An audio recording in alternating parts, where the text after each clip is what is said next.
Testing 1, 2, testing.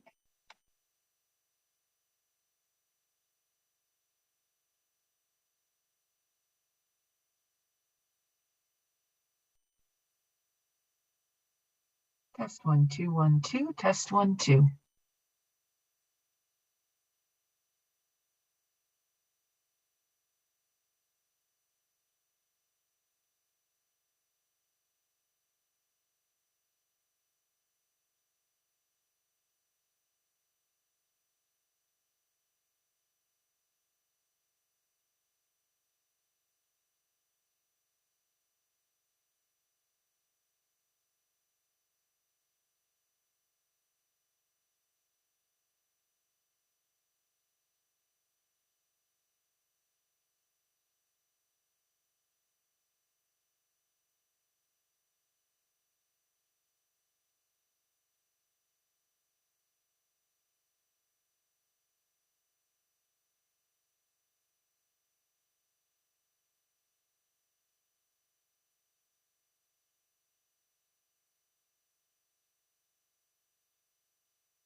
Testing 1, 2, 3, testing. Amper刚刚加分。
Good morning, ladies and gentlemen. Bonjour, mesdames et messieurs. On va commencer la réunion dans une minute. We'll start the meeting in 1 minute.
Good morning, ladies and gentlemen. Bon matin, mesdames et messieurs.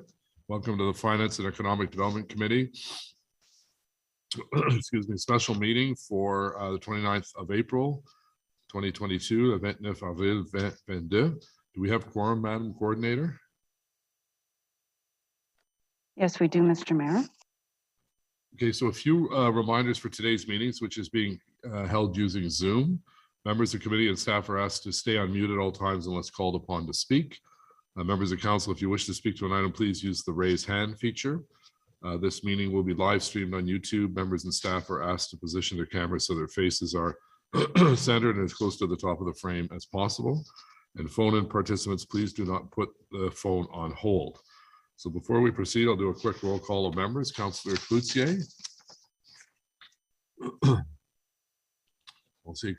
Présent, Monsieur le maire. Councillor Curry. Here. Councillor DeRuse. Here, Mr. Mayor. Councillor El Shantiri. Present. Councillor Gower. Here. Councillor Hubley. Here. Councillor Luloff. Present. Councillor Moffat. Here. Councillor Tierney. Councillor Tierney.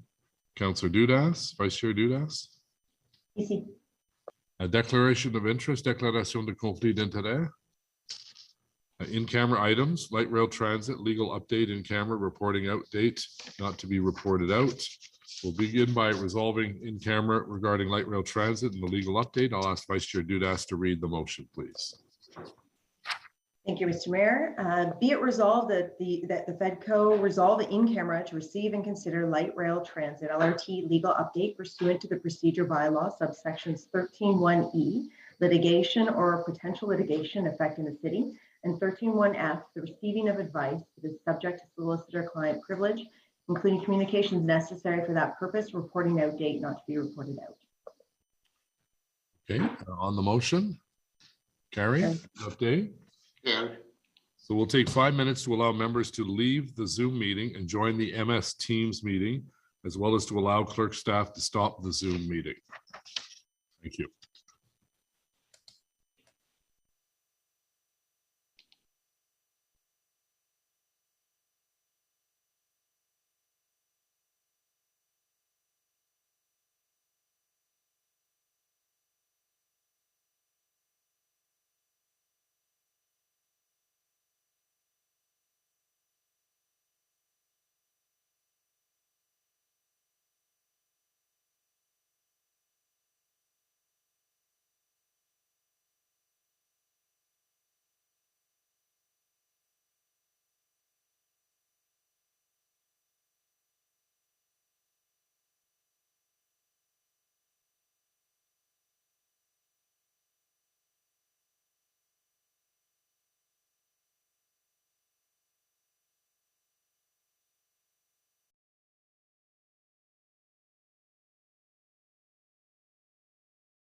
Hello, could we just confirm that you could hear us, please? We I can hear you fine. Thank you very much. Merci.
For the benefit of those joining us online, the Finance and Economic Development Committee just met in camera in order to receive a presentation on the LRT legal update. These matters will not be reported out as they relate to subsections 13(1)(e) of the procedure bylaw, litigation or potential litigation affecting the city, and 13(1)(f), the receiving of devices subject to solicitor-client privilege, including communications necessary for that purpose. During the in-camera session, no votes were taken other than procedural motions and/or directions to staff. Item 2 on our agenda is quarterly stage 2 LRT construction update. Mr. Kanellakos, do you have any opening comments? And then we're handing it over to Mr. Morgan, I believe. Yes, Mr. Mayor, thank you. No, I'll just hand it over to Mr. Morgan. He has a presentation that he'll walk you through, and then we'd be happy to take questions. Thank you. Okay, Mr. Morgan, the floor is yours. Thank you, Mr. Mayor. We'll just put up the presentation for the group.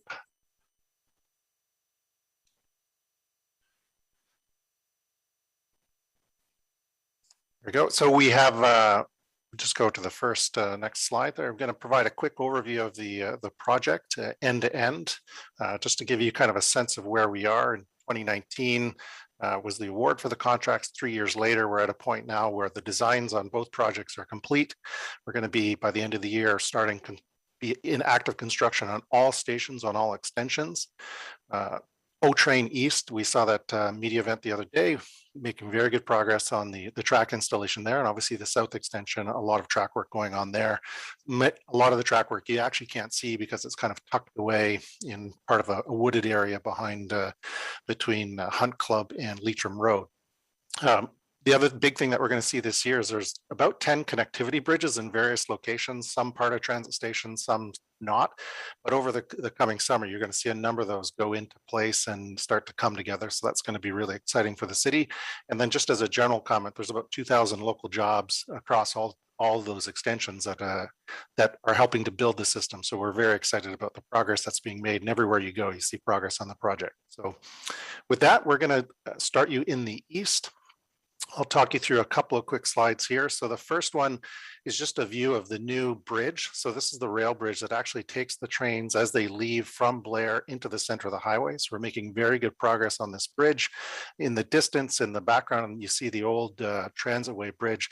That's actually going to be torn down this in the upcoming month, so the month of May. So watch for the traffic impacts when we close the lanes to take that structure down. But that essentially allows us to provide the connection all the way through to Blair. Then if you look at this structure, just on the right-hand side of it, you see there's kind of the structure where the train's going to come off of the roadway, but there is actually a multi-use pathway that's going alongside that as well. So that multi-use pathway is going to connect all the way through to Montreal Road and then through to Greens Creek pedestrian bridge. So I'll show you that in a second here. So the next slide shows you a bit of an overview of some of the work that's happening. So this is basically the final connection between that structure and Blair Station. And so later this year, we're going to be actually extending the tracks at Blair Station and connecting through basically all the way through to Jeanne d'Arc. We'll be able to make the connections ahead of next year, 2023, starting to see probably some preliminary train movements on that track. So it's very exciting. We're making good progress. It's starting to look like a railroad. So you go to the next slide, we'll just give you a shot of Montreal Station and the work that's progressing there. So you still see, just as you drive by now at that station, you can start to see the structural steel for the elevator banks is kind of coming out of the station. So all the entrances to Montreal Road are from underneath the station. So that's kind of good progress at this location. If you go to the next slide, here, I mentioned it briefly. So the two abutments for a new pedestrian bridge. So again, this is connecting a new pathway that's running along the 174 all the way back to Blair Station. And then further to the east of here, it connects to the pathways, so Georges Etienne Parkway pathways and the rest of it. So adding a lot of connectivity through this area. So this structure, the structural steel for this new pedestrian bridge should go in later this year. If you go to the next slide, you see Jeanne d'Arc Station. You see the station entrances are going to be on both sides of the road. This road network is actually going to be reworked to make it more friendly for access, people coming on bikes and various modes of transportation to actually get to the station. If you go to the next slide, you kind of get a sense of how much has been built up. So this is kind of the one side of the station where you'd actually get to the platform of the station. You'd be able to go from here down to the at-grade level where the trains are going to be running. You see the highway's still kind of in a reconfigured state right now where we've created a little bit of extra space for station construction, but eventually it'll be tightened up and some of the lane will be given back to provide more shoulder on the highway. So very good progress on the station. It's going to, over the coming months, especially now that the weather's broken, it's going to come out of the ground very quickly. You go to the next one. So a little bit further down. So this is a station we started a little bit later on the station in terms of the various stations in the east, but this one's starting to come out of the ground as well. And again, we're going to be making some road configurations up top to make it as friendly as possible to get to this station. Go to the next slide. Place d'Orleans. So this one in the foreground, you actually see a series, a bit of a structure there with a roof. So that's a series of maintenance buildings. So that's going to be holding the comms room, all the rooms for the CBDC equipment. That's all kind of the back of house equipment. Really, the majority of the station is in between the existing overpass and Champlain Road. And then you can actually see a little bit on the right-hand side, you see a bit of an orange marker there. There's actually a second pedestrian bridge that's taking you to the the station in the middle of the highway just to provide additional capacity. So based on our forecasts, you needed that extra capacity to get from the bus loop to the station. Go to the next slide. So we've already seen a little bit, so the rail construction. So this picture is in very good shape. You know, obviously we have to come back in here and fill in with the ballast between the ties and set the level. You see the fence going up on the right-hand side. The fence needs to go up on the left-hand side. And then you see actually a series, if you're driving by, you can see a series of these kind of circular black objects in the middle. And those are the foundations for the overhead catenary poles. And so very quickly here, they'll be in a position where they'll be able to start coming behind the track crew and start installing those poles and putting up the catenary systems, which will be, it'll really start to look like a railroad at that point. If you go to the next one, you see some of the work that they're doing on the left-hand side. So they're actually setting track at Montreal Station. So this is this is the kind of the jig setup they're doing to get the track set perfectly in relation to the platform. And you see the elevator banks there coming out of the stations on the left. And then on the right-hand side, you see this special piece of machinery that they've engaged to actually, what they do is they offload the ties directly from the trailer truck onto the ground into their final location. So this is a very efficient way of setting those ties into place and avoids a lot of double handling of those ties, which is, from a quality perspective, is a very good approach. And from just a project efficiency perspective, the trucks pull over on the highway just beside that structure. They pull the ties right off and set them into place. So it's a very efficient operation. They're making very good progress in this area. At the end of the line, the Trim Road Station. So we spent a lot of time last year realigning the Trim Road intersection. So a lot of good work to be done there. There's still more work to be done on the road itself. There's some overhead sign structures and different things to be done. But here you see the station kind of coming out of the ground. There's going to be the new pedestrian walkway that takes you to the bus loop and takes you to the fare paid zone. And then in the background, we are working on the future proofing a pedestrian overpass that would go kind of side to side through this area to get you across from one side of the highway to the other. So a lot of work being done in this area and very good progress. We're very happy with what we're seeing here. So just in terms of the upcoming work, so you'll start to see the stations come out of the ground a little bit more and more track installation will happen all along the alignment. You'll start to see some of the rail systems. Specifically, you'll start to see the catenary poles go in and you'll start to see some stringing of the overhead wires. And so that's more end of the year and into next year, but you'll start to see it really come together. And then Greens Creek Pedestrian Bridge, you'll see the structural steel go in as we prep that bridge. It'll be a while before we have the connecting pathways to get to it, but that you'll see it come out of the ground and it'll look very good. And then obviously in May, we've got this big event over the weekend where we're going to demolish the old Blair Transitway Bridge over the 174. In terms of highway impacts, so last year, again, have to thank the residents who live in this area, a series of super weekends that we had to do to get all the extensions, modifications done to the interchanges. Now it's basically into this one last big bang with in May to get that Blair Transitway Bridge down, but otherwise there'll be a series of closures and different things, but nothing to the extent that we saw in 2021. So that was the East, and as described publicly, the East is still tracking to the original timeline. So we're very happy with the progress that's being made there. We'll talk a little bit about the West now. So if you go to the first one, so this is the temporary Roosevelt Bridge that's been installed in place. It was pushed into place last year, and they're just finishing up the paving and the approaches, and they've put up some temporary sound barriers at this location. This is a busy location because we actually need to flip the traffic up onto Scott Street. And the Transitway buses will go across this new bridge, and then Dominion Station will basically be right in the center of this image. So there's some rock excavation, other things that need to be done to drop in Dominion Station right at this location. So a busy spot, a big intersection, and obviously moving the buses up onto Scott is going to be a big deal. Go to the next few slides, just give you a kind of a bird's eye view of the progress that's being made on excavating the tunnel. So good progress here through the initial part of this SJM cut and cover tunnel. So this is a 3-kilometer tunnel.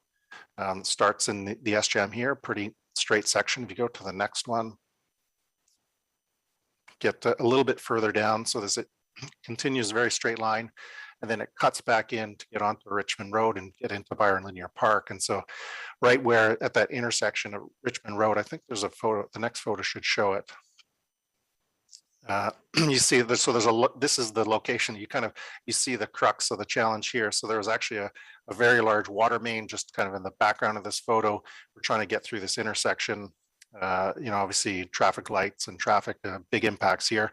And then we're also threading the needle between a new building and an existing building. So trying to be very cognizant of our neighbors in this area, get through the area. But once this is covered up, it'll be in great shape in terms of being a tunnel and connecting into Sherburne Station, which is just around the corner. So if you go to the next slide, you see some of the work that's really coming together.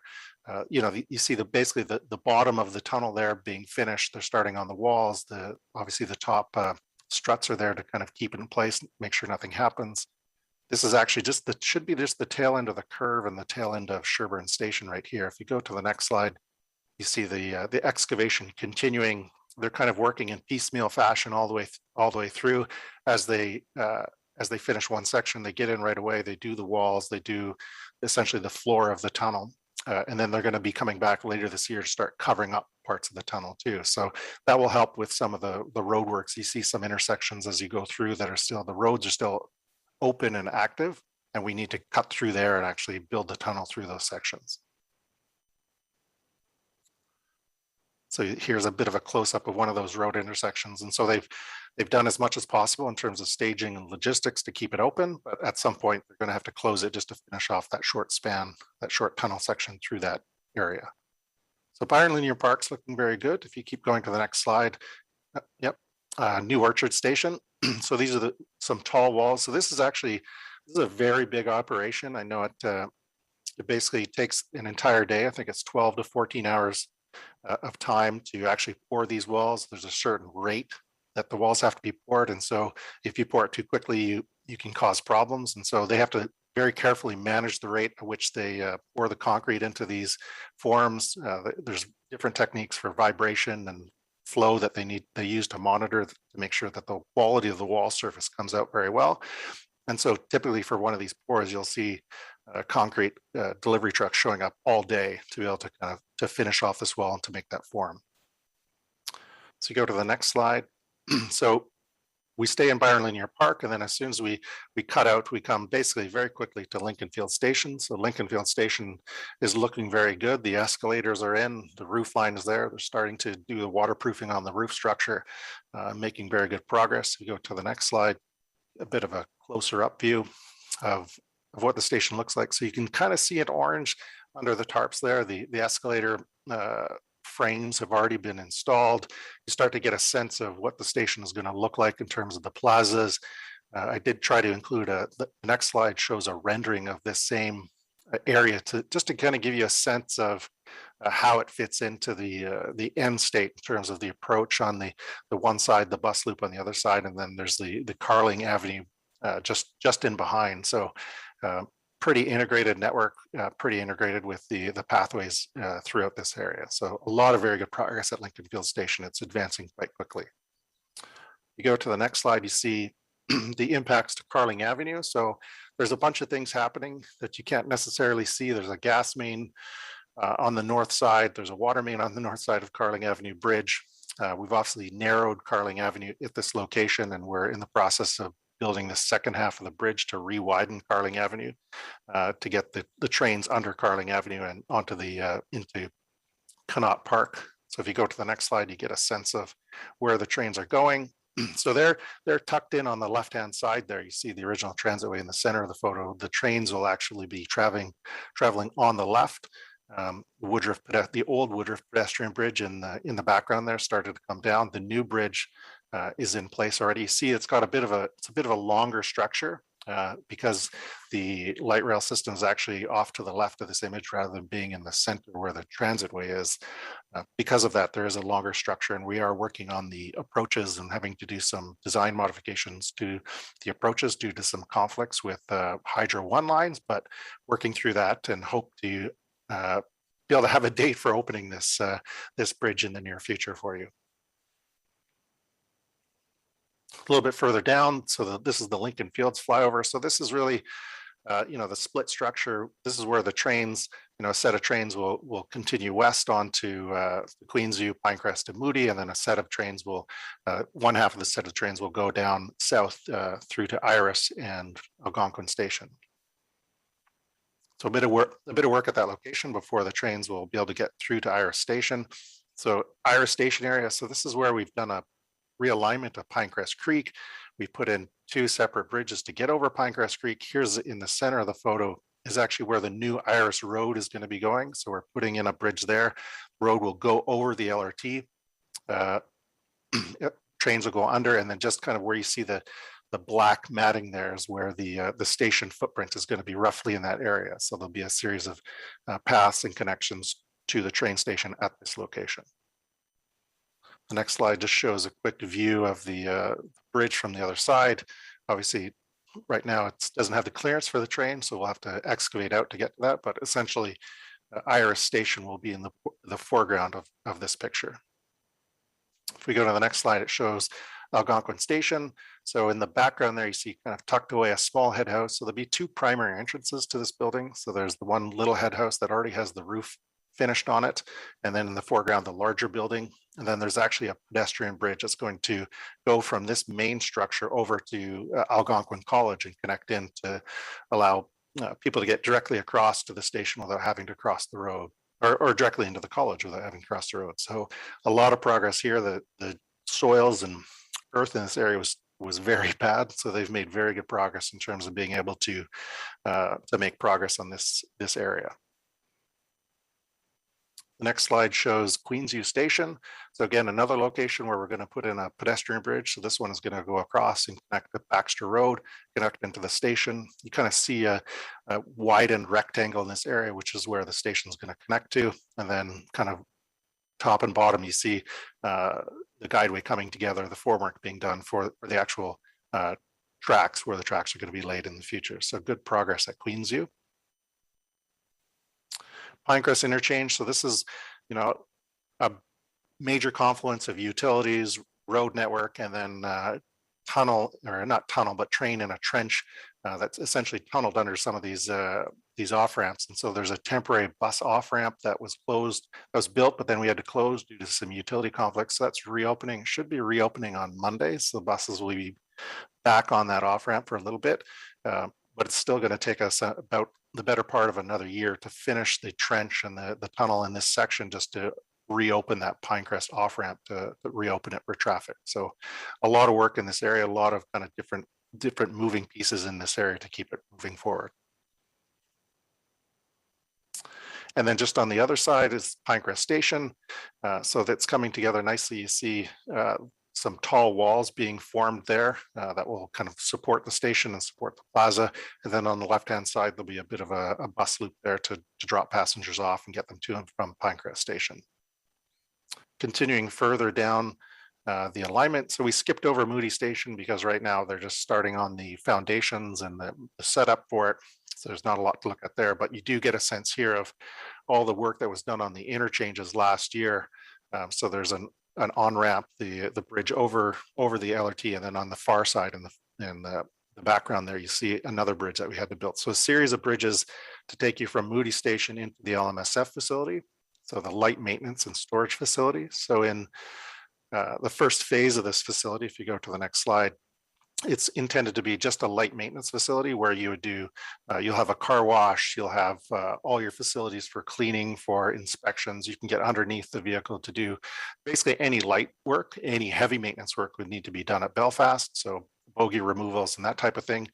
But this, in a future phase, when we go to Canada, we'll be able to expand this building to provide additional capabilities for maintenance at this location.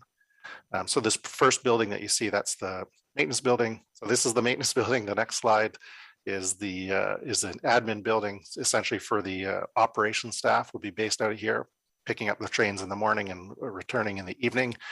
And then the next picture shows you a storage facility for the vehicles where they will be kept at the end of night. So when they're out of service, they'll be in this facility. So we'll have basically 2 facilities, one here at Moody and then another one at Belfast. So just to avoid some deadheading and extra costs of running vehicles back and forth, we'll be able to store vehicles out here. So just in terms of the road impacts and the major, I'll get to road impacts in a second.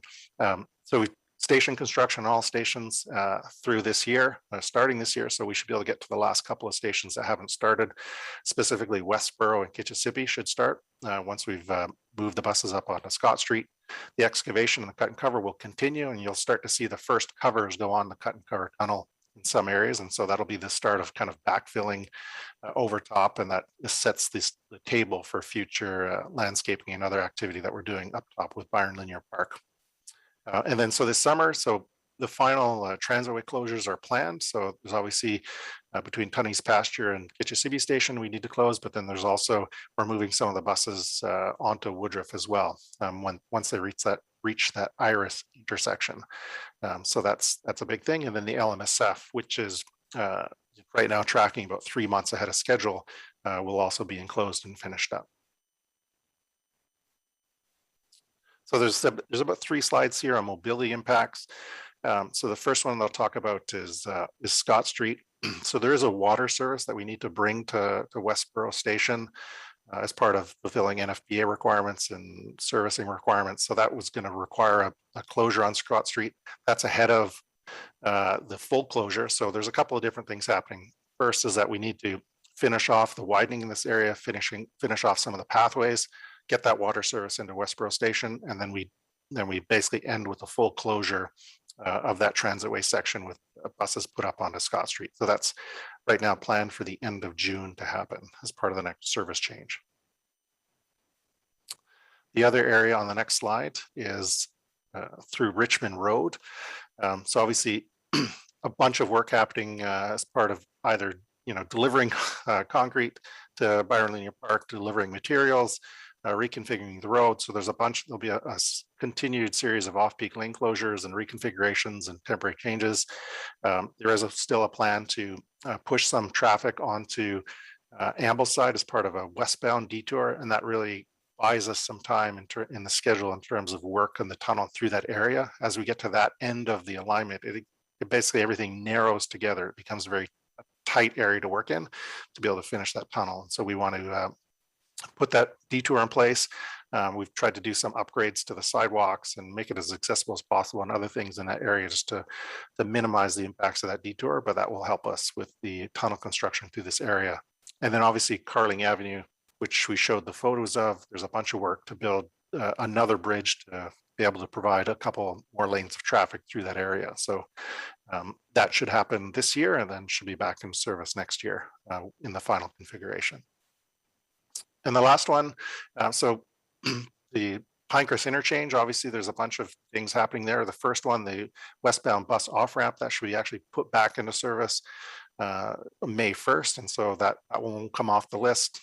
We're still essentially now Pinecrest to Bayshore, the buses have been detoured onto the highway. And so that will be through to the end of the project. Pinecrest interchange, still through next summer, we're going to see the closure of those ramps, but hoping to open it back up to general traffic by the end of next summer.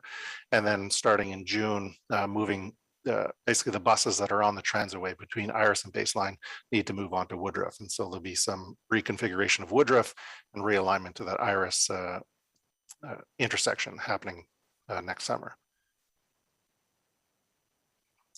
So the other piece that's happening in parallel with the east and west extension of the Confederation line is the Alstom vehicles continuing their production. So 7 vehicles have been accepted, and they've been roped into the fleet of vehicles, and they are part of the regular rotation. There's an 8th vehicle that's kind of going through the final steps to acceptance. That'll be as well roped into the fleet of stage 1 vehicles. Obviously, there's all the changes that stemmed out of the stage 1 with the inductors, with the door software. All of those things are being captured in all these new vehicles that are coming through. We need roughly 12 to 16 additional vehicles to be able to open the east. So we're in good shape there in terms of timing. And then obviously we need the entire fleet in terms of opening for the west, but the entire fleet currently planned to be delivered by end of 2023. So fleet expansion is progressing well or progressing to our needs, I'll say, on the Alstom fleet. Go to the next slide. So just before I talk about the south, just to just to let you know, on the west, they are, there has been some public discussions about the schedule. They are facing some challenges. They're still under review. On paper, they're telling us roughly 3 months delay, but we are reviewing that with them now. And they have alluded to some additional challenges with craft and material supplies. They have committed to coming back to us in July with some additional information. And so we hope to provide more detail at that time in terms of other impacts or a measure of the impacts. So if we now focus on O-Train South, and we'll go to the first slide, which shows Bayview Station. So Bayview Station is one, it's interesting because we're reworking it quite a bit to add a second platform to add redundancy for train operations. Just on the right-hand side, you see a bit of a new structure. So that's actually, there'll be a redundant elevator bank in that building, which will connect to a pedestrian bridge, which will take you to the new Trinity development. And so that pedestrian bridge is being funded by Trinity. And the structure and the reconfiguration of the platforms will provide a new entrance for people coming to the Trillium line at grade. So you go to the next photo, we show Corso Italia Station.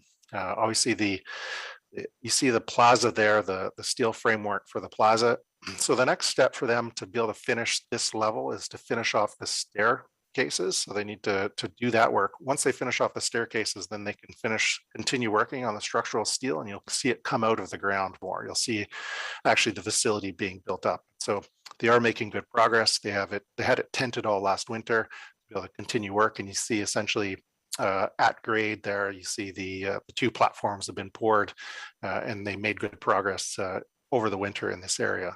The next slide, I think, shows you a bit of different view. Yeah, so you see the 2, it's more clearly shown in this picture.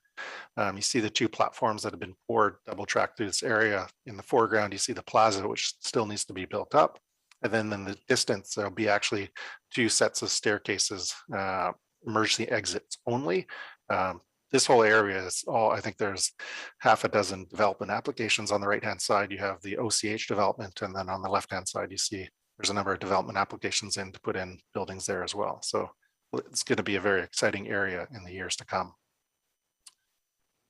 A little bit further down, so this is Dow's Lake Station. So if you are down at grade level there, you see that the structural steel for a redundant elevator bank is in place. And so that's coming together nicely. Where you see the orange tarps there, they're just starting to work on creating a bit of a retaining structure to be able to support that wall to build back up the pathway. There's a bit of a challenge with getting water services to this location, but which may potentially result in some closures, but we are working as best as possible to minimize those impacts and get this built. Carlton Station. So the last time I spoke about, we skipped over Carlton Station, went right to Rideau River Bridge. But in this picture, you see the tarp structure there. They're still working on that center section of the bridge, which is the oldest section. So they're still doing some rework there. On the south side of the bridge, where you see the orange tarps, that south pier required a lot of rework. And so they've actually had to spend a lot of time at that location, doing some remediation on the pier. And so that's caused some delays to reopening the pathway. And then you see just kind of at the water level on the right-hand side, just in line with that crane there, you see the two kind of concrete structures there, which are in place for the new pedestrian bridge. So you really get a sense of where that pedestrian bridge is going to be placed. Right now in one of Carlton's parking lots, they are in the process of assembling the structural steel for that bridge, and they're looking to set that bridge sometime this summer. I don't know when they'll open it, but this kind of gives you a bird's eye view of where that pedestrian bridge will be installed. So good progress in this area. Still a bit of rework and difficulty challenges on the one side where that pier is, but we're trying to work through that with the local councillors. Further down, Mooney's Bay Station's coming together nicely. So you see the platform is poured there. A lot of the conduits coming out to provide the connections for the various comms and fare gates and different things that need to be connected. So this one is kind of progressing nicely in the background as they make progress at the other locations. The next picture should show you a shot of the Elwood diamond grade separation. So obviously the via tracks underneath that structure, and we're working up top, working on the approaches primarily right now, and they will start in earnest in couple weeks now that the weather's breaking and finishing off that structure. This provides a, it's kind of one of the missing links in the northern half of the section. Once we get this finished off, then we can start connecting track through all the way back to the yard, and we can start thinking about train movements in this area. Walkley Station, they've made very good progress at this location over the last 6 to 9 months. It's coming together nicely. You see the roof structure there. I think the next big milestone for this location is going to be when you see the glazing go in place. Infrastructure Services is also doing work on the roadway, and so we're going to connect in the plaza of the station to the roadway. But a lot of good progress at this location. Again, the next big milestone will be to see the glass go in at this location. Walkley MSF. So just in the foreground, you see a new backup generator was installed. So that's a permanent generator connection. This facility is coming together nicely. They're really inside now, finished doing off the final electronics, the final building control systems, hoping to get, I don't know if they have permanent power on it just yet, but they're very close. If you go to the next slide, you get to see a shot of the interior. So some lifting jacks there under the plastic bags. But the facility is pretty close to being ready for occupancy. They ideally should achieve occupancy at this location over the next 2 to 3 months. So it'll be a big push for them on the interior. And then the next building, there's a couple here just in the foreground. So you've got the building that looks enclosed. That's actually a new car wash. So in the previous version of Trillium Line, we only had a manual car wash. So this is an automatic car wash. So they're finishing that off ahead of installing the automatic car wash system. And then just to the left, you see left bottom of the screen, you see the structural steel. So there's 2 full-length pits and 2 full-length inspection bays for refueling and resanding, taking care of the vehicles overnight. So we actually have 2 80-meter pits at this location, an 80-meter pit in the main building that you can use for light maintenance. And then we have an 80-meter pit and structure for heavy maintenance on the vehicles. So a lot of additional capacity with this new building. Greenboro Station. So this is one that's been kind of being worked on in the background. So you see it kind of coming together there. Middle of the screen, you see the emergency exit, second emergency egress point that's being added. And then obviously the existing pedestrian bridge was reworked by Infrastructure Services and OC Transpo to clean it up, to rebuild it, or rehabilitate it, to give it some extra life. But that platform is coming together nicely. So in good shape there, but again, a very simple platform at this location. The next slide, we'll see the South Keys. So you see the bus transitway in the foreground, and then the new South Keys station for the LRT system in the background. So that's coming together. And then just on the far left, you see a cinder block building, which will be an operator building. So the operation staff have easy access to the trains and swapping out shifts and different things from this location in the future. It's a rail installation. They have the test track that they've been using between Hunt Club and Leitrim, but they are progressing rail installation in many other parts of the system. In the south, they have basically unfettered access to everywhere now. All the utilities have been relocated. There's a pipeline that needed to be protected. There was a hydro line that needed to be lifted up. So all that work is done, and so they can really start. Now that the weather's broken too, there's no concerns about laying track or laying ballast and doing that type of work. So they are progressing quickly in the south on the guideway. There you go. So this is Leitrim Station. So this is another location where they basically enclosed it in late winter to be able to work inside and be protected from the weather. I think that helps them do a few things, get the elevators installed early, get some of the electronics and roofing structure put together in very ideal conditions. And so there's a lot of work kind of going on inside that structure. What you see in the foreground of this picture is the 2 platforms. So there's going to be some pre-manufactured panels that get dropped in place, and then the set of 2 tracks that go right through the middle of this station. Then further to the south, Bowesville Station. So in the distance, you see the Earl Armstrong Bridge, and then just on the right-hand side, you see the new building coming together. So it's coming together nicely. Here's again between this station and Bowesville Bridge. They have some work to fill in. Once they fill that in, then this gap will be connected, and they hope to have that connected through here in the next few months. Go to the next one. Get a bit of a view of Limebank Station. So here again, they've enclosed the elevator banks to be able to kind of get in there early, protect it from the elements, but they are making good progress at this location. Just in the top left-hand corner, you see the final connection from the elevated guideway back to the at-grade track level. So they're filling that in now, and once they have that in place, then they'll be able to make the track connection from here all the way through to Bowesville Station.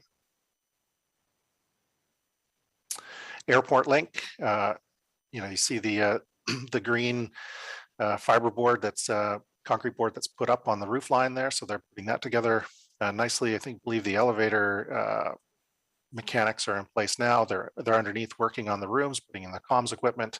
Again, trying to have it protected to be able to work as much as possible and keep it protected from the weather.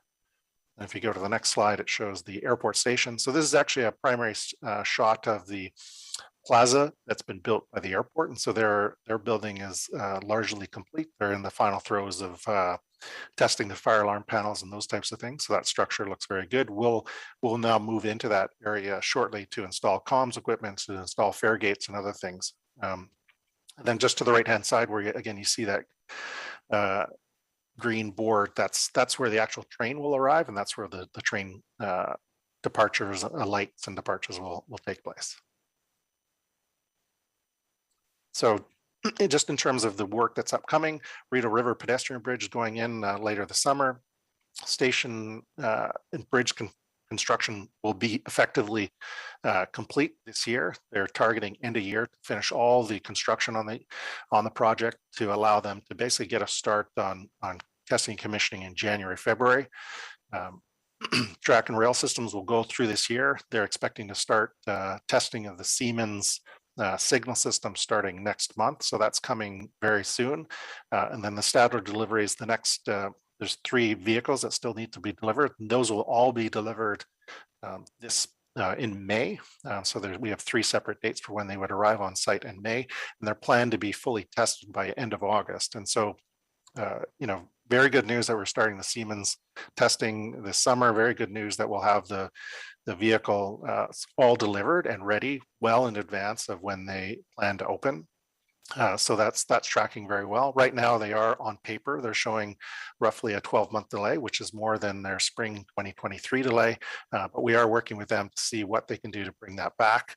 There is some opportunity if they achieve their objective of finishing construction this year, effectively of say 98% of the system, then that allows us to focus on testing commissioning next year. And then we can, depending on the performance of the system and the reliability of the system, we'll be able to, at that point, assess what's a realistic opening date for the system.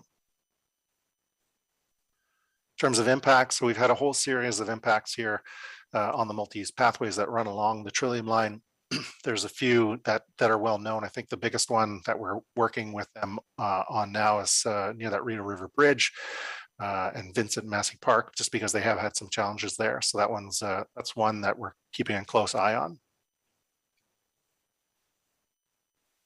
And then you see a series of other ones here: the Muppet Walkley Road, Muppet Brookfield, Hunt Club Road shouldn't be too bad. I think that there's still some remaining works to be done there, but I don't think there'll be the same impacts we had last year. And then there's realignment of Earl Armstrong Road, Bowesville Road, which needs to be done. And then depending on utility connections into Gladstone, into Dow's Lake Station, a few others may have some impacts over the coming months that we need to watch closely. I mentioned the Stadler vehicles. So we have 4 of them already. We have 3 more to be delivered next month, and they are planning to commission all of those by end of August. So that'll be very good progress for the project. We'll have the vehicles kind of on site, commissioned and ready to go for testing and commissioning well ahead of when that activity will start, which would be very good news for the overall project. So if you go to the next slide, there's a quick little video I think we have here. It's about 30 seconds. If you bear with us, I don't know if we'll get the sound from it, but it's the usual beats that are provided by our provider.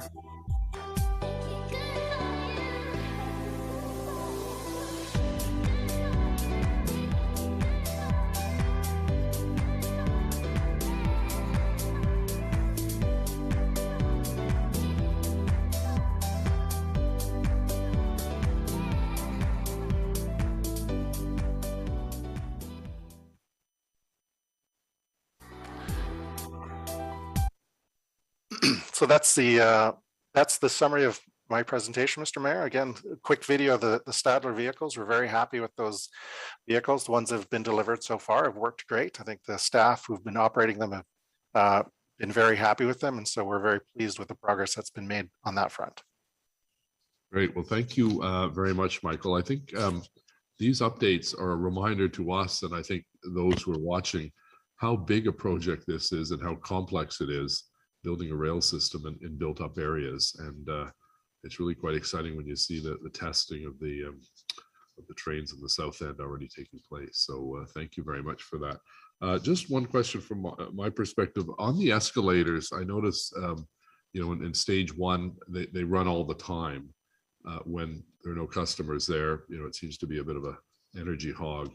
If we looked at the possibility of those escalators that only operate when you go, there's I think a light that you pass over on the front step and then it starts it up. Yeah, that issue was flagged early on in the project, and we have requested that change be made so that the escalators during the quiet times, they would essentially, I don't know if they go to a full stop, but they go to a slow or low power mode, and to help reduce power consumption. So that change has been directed to the Confederation Line team. Okay, thank you. Councillor Kavanaugh. Thank you. I thought Caroline Meehan had her hand up first, but thank you very much. I'm not a member of the committee though, so go ahead, Teresa. Oh, sorry, that was my mistake. Yeah, neither am I. I guess I just got a promotion. Thank you. I appreciate this. It's great to see the overview. And I appreciate Michael and his team give me weekly updates on what's happening in Bayward, where it's basically 7 stations when you include Sherbourne, which will shortly be part of Bayward. So a lot going on. And you talked about the delay of 101 days that has been confirmed. It's a concern in terms of, will there be rushing? Because one of the issues we've had in terms of the residents is overnight work and those pushes to make up time, which greatly affects the community. Unlike the East End, which goes down the middle of a highway, this is in people's backyards, and this is very, very noisy and very close to them. We're working very closely with communities, obviously, but I just want to know if there'll be pushes on for overnight work with these delays. So I think the primary work that's underway now is in relation to building the cut and cover tunnel. And so there will be some rock excavation work that is perhaps new to people, will happen in new areas as they've been kind of moving throughout the alignment. But ultimately, I think there'll be an opportunity for them to cover up. Once they put the top on the tunnel, then they'll be working kind of inside the tunnel, and that will kind of reduce the impact on the community. So I don't think the rushing is necessarily going to create a new volume of overnight works that will be more impactful than otherwise planned. But I think there will be some, when they go to cover up the tunnel, when they go to work underneath, that'll provide some relief to the community when they actually can be inside something as opposed to kind of on somebody's front lawn excavating the rock. What is the overall substantial handover date now? So, in their reports, they're showing 101 days delay to the original date for the west handover. But we are working with them. They have flagged publicly that there are some challenges with resources, craft resources in particular, laborers, carpenters, form workers, in terms of building that tunnel. They're doing a review now, and they've indicated that they will give us an update in July on where they are. Some of it has to do with their production levels that they can achieve over the course of the summer, and if they're able to secure additional resources, that type of thing. So we are relying on them to contain it as much as possible, but the next major update on the schedule will be in July. So part of this is labor shortages, am I correct? Yes. Okay, so that's a substantial and shortage of material, like due to pandemic, is that also a factor? I think just in general in the market right now, there's a lot of pressure on supply of rebar, a lot of pressure on supply of concrete, and you need a lot of both of those things for the tunnel construction. So that's, the source of that pressure is, you can look at the hot construction market and point to that. Whether that's linked back to COVID, I can't say for sure. Okay. One of the big issues is how to get to the stations. I appreciate there's going to be a number of pedestrian bridges. There's one, there's a couple we're getting, but also the pathways. And in our case, it's working with the NCC. Is it possible to get public updates on those connectivity moving forward? Because I think people want to hear more about that. We've got a secondary plan with Lincoln Fields, for example, and they've done a connectivity study in that area, which is one of the primary issues. Is it possible to get updates on that through stage 2, working with the city on the pathway systems? Yeah, I think there's an opportunity. We could provide a joint update on that secondary plan and the stage 2 plans for connectivity, and see kind of to be able to identify what's future and what's planned as part of our project. That should be possible. Okay, thank you. And I'll pass it on to my colleagues, and I might have some more questions later. Thank you. Councillor Meehan, please. Thank you, Mr. Mayor. Just one quick question to Mr. Morgan. Would you just remind me how we're powering the switch heaters on the switch heaters on the Trillium line, please? Switch heaters on both systems for the stage 2 extensions are all going to be gas. On the Trillium line, because some of the areas are quite remote, there'll be a mix of natural gas and propane gas. Okay, that's good to hear. And are we still looking though at service delivery at next August, right through to Limebank? When we open, the current plan on the Trillium line is when we will open all elements of it. So at one point there was discussion about whether you could do a partial opening, but the way the program is laid out, when we open, it will go all the way through to Limebank, and it will go all the way through to the airport. So the date again is? On paper, they're showing a year delay. So they're showing August 2023 for handover, but we are working with them to see if that can be advanced and brought back into early summer or back to spring, which is kind of the last date that we reported at FEDCO. Okay, I appreciate that. Thank you.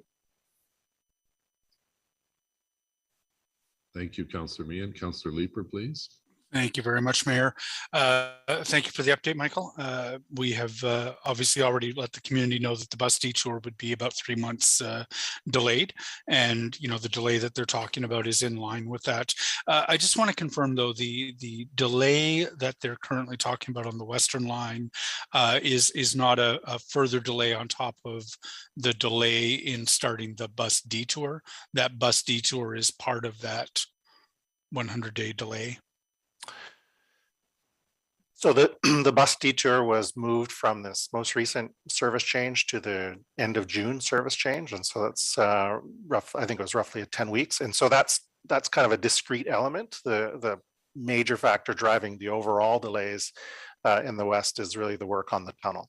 Okay. So is there a risk that bus detour will be delayed again? There's always a risk, Councillor, but I mean, at this point, we were surprised that it was delayed from the April service change, and we would be very disappointed if it moved again. Okay. The date is coming up fairly quick in terms of finishing off all the works that are going to need to be done to ensure safe pedestrian and cycling passage around the bus detour. I think I just want to make a comment here that we haven't been pleased with the maintenance of safe pedestrian and cycling connectivity through the Scott Street corridor to this point. It will be absolutely critical that all that infrastructure be finished before the detour begins. We were anticipating an end to the Scott Street bus detour in 2025. Is that roughly still the same timeline? Well, I mean, Scott Street detour is tied to the opening of the train system. So to the extent that the launch of the train system is delayed, that detour would be extended. I just don't know if that 100 days, I don't know when in 2025 we were expecting to open it. So the originally it was May 2025. And so we would be applying, that delay to that May date. So still in May, or still in 2025 then. Okay, we'll obviously keep an eye on it. I am worried, as is Councillor Kavanaugh, about rushing to finish things. We have 2 stations that are in very close proximity to residents. And obviously I'm not going to be predisposed to providing noise exemptions for any station construction work through the corridor, since they are in such close proximity to residents through there. So let's hope they're able to make up some time. Thank you, Michael. Thanks, Thank you, Mayor. Michael, the picture you showed at Algonquin, I was under the impression that the built-in tunnel under the skilled trades building was going to be used. Is it not being used? It is, Mr. Mayor, it is being used. And so that structure that you see there is for elevator banks to get you down to the level below the at-grade level. So there's 2 sets of elevator banks in those 2 buildings, and there are escalators at the location as well. So that's the structure you see that's being built. Yeah, okay, well, that makes sense. Thanks. Councillor Menard. Thank you very much, Mayor, and appreciate the presentation by staff. On the north-south delay, is there an updated timeline on the delay of the north-south, or what's the latest that's available? Mr. Mayor, as I said, on paper, the delay is showing to be roughly a year from the original launch date. So it would be into summer 2023, but we are working to see what can be done with the contractor to bring that back, to see if there's any opportunities to get back to the spring date, which we reported on previously, or to at least achieve an early summer date.